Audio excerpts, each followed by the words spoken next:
नमस्कार, मैं हूँ अदिति मिश्रा। 1 मार्च की ताजा खबरें सबसे पहले हम आपको। खबर के अनुसार पटना, मुजफ्फरपुर, गया, भागलपुर, भोजपुर, सारण, दरभंगा, औरंगाबाद, कैमूर, बक्सर, वैशाली, रोहतास, पूर्वी चंपारण, मधुबनी, समस्तीपुर, सिवान, गोपालगंज और नवादा जिले के 100 अंचलों में फिलहाल सर्वे शिविर का गठन किया गया है। वित्त मंत्री ने सदन में बताया कि 8 करोड़ से ज्यादा लोगों का टीकाकरण किया गया। यूक्रेन में फंसे विद्यार्थियों की वतन वापसी को लेकर शरद पवार ने विदेश मंत्री एस जयशंकर से चर्चा की है। उन्होंने महाराष्ट्र की चिंताओं से उन्हें अवगत कराया। यूक्रेन रशिया में युद्ध की वजह से हजारों भारतीय यूक्रेन में फंसे हुए हैं। भारत सरकार इनकी वतन वापसी की कोशिश में लगी हुई है। यूक्रेन में 16 बच्चे समेत कई नागरिक हुए हताहत। रूस और यूक्रेन के बीच युद्ध तेज होते जा रहा है। भारत में यूक्रेनी राजदूत डॉक्टर इगोर पॉलिखा ने सोमवार को कहा कि रूसी सैन्य अभियान के कारण यूक्रेन के कई नागरिक हताहत हुए हैं।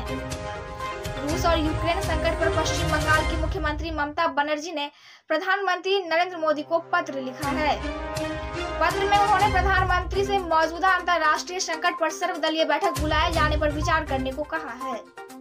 केंद्र सरकार के द्वारा एक बड़ा फैसला लिया गया है। केंद्र सरकार अब सड़क हादसे में मौत पर परिजनों को देगा 2 लाख का मुआवजा। देश में सड़क हादसे के मामले आए दिन देखने को मिलते रहते हैं। ऐसे में केंद्र सरकार ने अब इस तरह के होने वाले हादसों के लिए बड़ा कदम उठाया है। आपको बता दें कि 1 अप्रैल के बाद से सड़क हादसे में किसी परिजन की मौत होने पर उनके घर वालों को 2 लाख रुपए दिए जाएंगे। सड़क परिवहन एवं राज्य मार्ग मंत्रालय की एक अधिसूचना में यह जानकारी दी गई है। इसके मुताबिक ऐसे मामलों में गंभीर रूप से घायल व्यक्ति को दी जाने वाली मुआवजा राशि भी 12,500 रुपए से बढ़कर 50,000 रुपए कर दी गई है। उत्तर प्रदेश विधानसभा चुनाव में राजनीति के अलग अलग रंग देखने को मिल रहे हैं। भाजपा सांसद को सपा उम्मीदवार के लिए वोट मांगते हुए देखा गया है। यूपी के फालिज नगर से सपा उम्मीदवार स्वामी प्रसाद मौर्य की बेटी और बीजेपी सांसद संघमित्रा मौर्य वोट मांगते नजर आई। कोविड के टीके की आलोचना पर समाजवादी पार्टी पर निशाना साधते हुए प्रधानमंत्री नरेंद्र मोदी ने कहा कि वंशवादी कभी भी देश के आत्मविश्वास को कम करने का मौका नहीं छोड़ते। उन्होंने कहा कि इस बार आपका वोट समर्थ देश सशक्त उत्तर प्रदेश के लिए है। प्रधानमंत्री नरेंद्र मोदी ने सोमवार को महाराजगंज में आयोजित चुनावी रैली को संबोधित करते हुए कहा कि महाराजगंज का एक क्षेत्र सीमा से लगा हुआ है और सीमा पर शांत क्षेत्र हो या चुनौती भरा, वहां रहने वाला बच्चा बच्चा इस बात को जानता है कि देश के सामर्थ्य का कितना महत्व होता है। बिहार में नीतीश कुमार सरकार ने कल अपना 2,37,000 करोड़ रुपए का बजट पेश किए, जिसे उनके वित्त मंत्री तारकिशोर प्रसाद विधानमंडल में वित्तीय वर्ष 2022-23 का बजट पेश करते नजर आए, जो पिछले बजट से 19,000 करोड़ रुपए ज्यादा है। वित्त मंत्री ने विकास का 6 सूत्री मॉडल पेश किया। पूरा बजट स्वास्थ्य, शिक्षा, उद्योग, कृषि, आधारभूत संरचना और सामाजिक कल्याण पर आधारित है। सबसे ज्यादा जोर शिक्षा पर दिया गया है। इसमें सर्वाधिक 16.5% जोर दिया गया। आपको बता दें कि किस क्षेत्र में कितना बजट पेश किया गया है। कृषि क्षेत्र के लिए 29,000 करोड़ रुपए बजट का आवंटन किया गया है। शिक्षा के क्षेत्र के लिए 49,000 करोड़ का आवंटन किया गया और स्वास्थ्य सेवाओं के लिए 16,000 करोड़ के बजट का आवंटन। ईवीएम समाज कल्याण के लिए 12,375 करोड़ के बजट का आवंटन पेश किया गया है। बिहार में फिलहाल मौसम के बदलाव की स्थिति बनी हुई है। ऐसा बंगाल की खाड़ी से आ रही नमी युक्त पछुआ हवा के प्रभाव की वजह से हो रहा है। मौसम विज्ञान की माने तो प्रदेश में पछुआ हवा की गति 8 से 10 प्रति किलोमीटर प्रति घंटा है। इसके प्रभाव से राज्य के दक्षिणी पश्चिमी, दक्षिणी मध्य, दक्षिणी पूर्व भाग के 1 या 2 स्थानों पर हल्की बारिश एवं दक्षिणी पूर्व भाग भागलपुर, बांका, जमुई, मुंगेर, खगड़िया में मेघ गर्जन एवं बिजली चमकने के आसार हैं। प्रदेश के बाकी हिस्से का मौसम शुष्क बना रहेगा।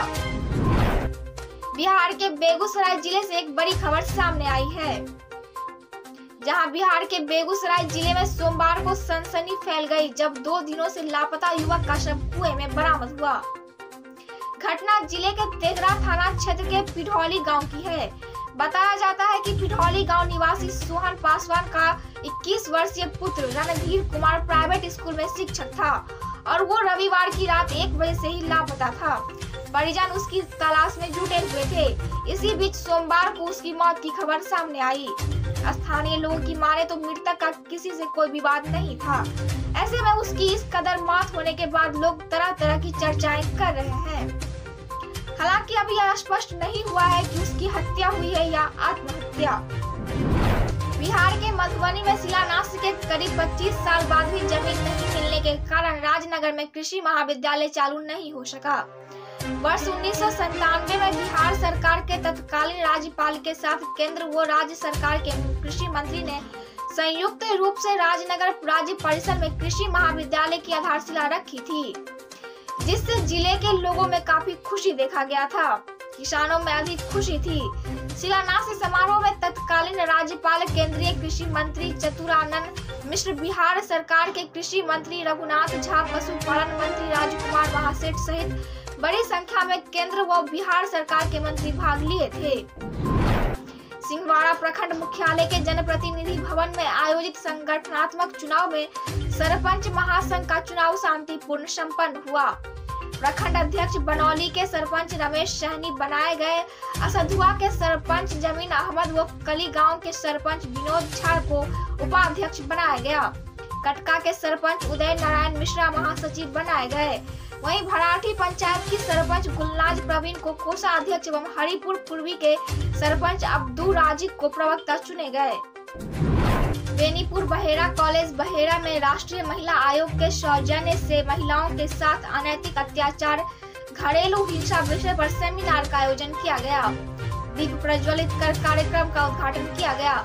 इस दौरान डॉक्टर बीना झा द्वारा भगवत गीता प्रस्तुत की गई तथा छात्राओं द्वारा मंगल आचरण व स्वागत गान के साथ आरंभ किया गया। इस दौरान डॉक्टर AM राजीव के कार्यक्रम को संबोधित करते हुए कहा कि महिलाओं के प्रति जो पुरानी रूढ़िवादी सोच है उसे बदलने की आवश्यकता है। उन्होंने कहा कि प्रत्येक व्यक्ति को महिला के प्रति नई सोच के साथ सम्मान की दृष्टि से देखने की आवश्यकता है। बिहार में शराबबंदी कानून को सख्ती से लागू कराने के लिए उत्पाद विभाग लगातार नई तैयारी कर रहा है। शराब का सेवन करने वालों से अधिक अब शराब का कारोबार पसारे हुए माफिया उत्पाद विभाग के निशाने पर है। बिहार में शराबबंदी कानून लागू होने के बावजूद शराब पीने वाले लोग कहीं न कहीं से शराब का जुगाड़ कर ही ले रहे हैं। हाल के कुछ दिनों में ऐसी तस्वीरें भी सामने आ चुकी है। सिंहवाड़ा कोविड-19 के बीच प्राथमिक एवं मध्य विद्यालयों में बंद एडीएम व्यवस्था सोमवार से चालू कर दिया गया। एडीएम चालू होने के साथ ही विद्यालयों में चहल पहल बढ़ गई। भवानीपुर स्थित मदरसा में भोजन कर रहे छात्र तनवीर आलम, सजिया खातून, अफ्ताल आलम, नूर जहां, बानो आदि छात्रों ने बताया कि एडीएम बंद होने के कारण दोपहर के समय खाना खाने के लिए घर जाना जरूरी हो रहा था। सिंहवाड़ा दरभंगा मुजफ्फरपुर NH-27 किनारे सिमरी शास्त्री चौक के निकट स्थित भवन निर्माण सामग्री के गोदाम से देर रात अज्ञात चोरों ने दुकान का ताला तोड़कर 15 टन सरिया एवं अन्य सामान की चोरी कर ली। दरभंगा विद्यालय राज्य विश्वविद्यालय एवं महाविद्यालय कर्मचारी महासंघ पटना के निर्देश के आलोक में पूर्व निर्धारित धरना कार्यक्रम की तिथि 11 मार्च को विधानमंडल के पास निर्धारित किया गया है। ललित नारायण मिथिला विश्वविद्यालय प्रक्षेत्र में मंत्री विनय कुमार झा ने सोमवार को यह जानकारी देते हुए बताया कि धरना को पूर्ण सफल बनाने के लिए ललित नारायण मिथिला विश्वविद्यालय प्रक्षेत्र अंतर्गत सभी महाविद्यालयों के कर्मचारी सामूहिक अवकाश पर रहते हुए पटना गर्दनी बाग धरना स्थल पर 11 बजे से शाम 5 बजे तक धरना पर रहेंगे। देश में कोरोना मामलों में बढ़ी गिरावट। 2 महीने बाद पहली बार 10,000 से कम आए कोविड केस। 24 घंटे में 119 की मौत। भारत में कोरोना की तीसरी लहर का प्रकोप अब लगभग खत्म हो गया है। देश में 2 महीने बाद पहली बार 10,000 से कम कोरोना केस दर्ज किए गए। पिछले 24 घंटे में कोरोना वायरस के 8,013 नए केस सामने आए थे और 119 संक्रमितों की मौत हो गई थी। अच्छी बात यह है कि पिछले 24 घंटे में 16,765 लोग कोरोना से ठीक हुए हैं। जंग के बीच रूस का बड़ा कदम। 30 से ज्यादा देशों के लिए बंद किया एयर एक्सप्रेस। मॉस्को रूस ने सोमवार को 2 दर्जन से अधिक यूरोपीय देशों के साथ साथ कनाडा के लिए अपने हवाई क्षेत्र को बंद कर दिया। यूरोपीय संघ द्वारा रूसी एयरलाइनों को उनके हवाई क्षेत्र में प्रवेश करने पर प्रतिबंध लगाने के बाद यह कदम उठाया गया। मुझे दीजिए इजाजत, मिलेंगे कल नए खबरों के साथ। आप देखते रहें हम आपके